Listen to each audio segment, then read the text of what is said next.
নমস্কার। আগের দিন আমার কবিতার রিভিউ আপনাদের অনেকের পছন্দ হয়েছে, তাই আজ আমি আরো একটা কবিতা শোনাতে চলে এসেছি।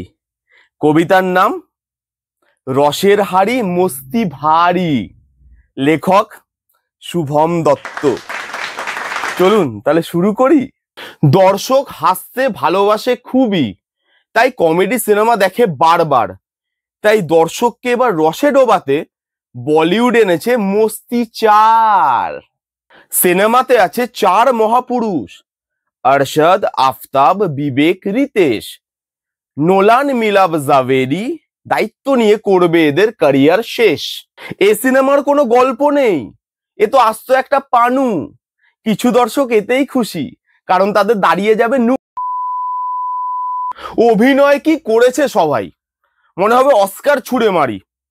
টাকা নিয়ে শুধু পকেটে ভরেছে আর হেগেছে কারি কারি। সিনেমার কি ডায়লগ রে ভাই, এক হাতিয়ার দুই দুই ধার।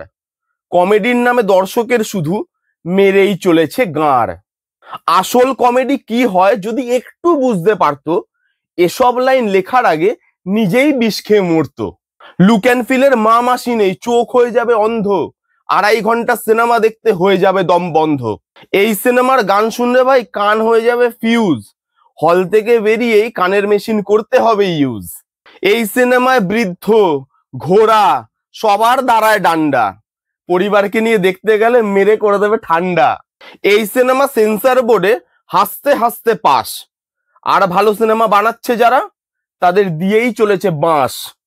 এই সিনেমা শুধু লুচ্চামি, শুধু নোংরামির খেলা। কমেডি সিনেমার আড়ালে পেতেছে যৌনতার মেলা। আরে ভাই, হাসির সিনেমা দেখলে দেখো ডেভিড বা প্রিয়দর্শন। সেই সিনেমাগুলোতে কোনো নোংরামি নেই, শুধু আছে হাসির আকর্ষণ।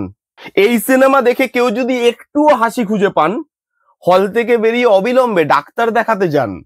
এই সিনেমা যদি চলে, সে সিঙ্গেল স্ক্রিন হোক বা মাল্টিপ্লেক্স, দর্শক হিসাবে তাহলে আমাদের কিন্তু লজ্জার থাকবে না শেষ। মানুষ হাসানো সবচেয়ে চাপের, ওসব তোমরা পারবে না। লজ্জা যদি একটুও থাকে, আর এসব কাজ করবে না। একই কথা আবার বলছি, দেখার ইচ্ছা যান দেখুন, আমি কিন্তু না বলিনি।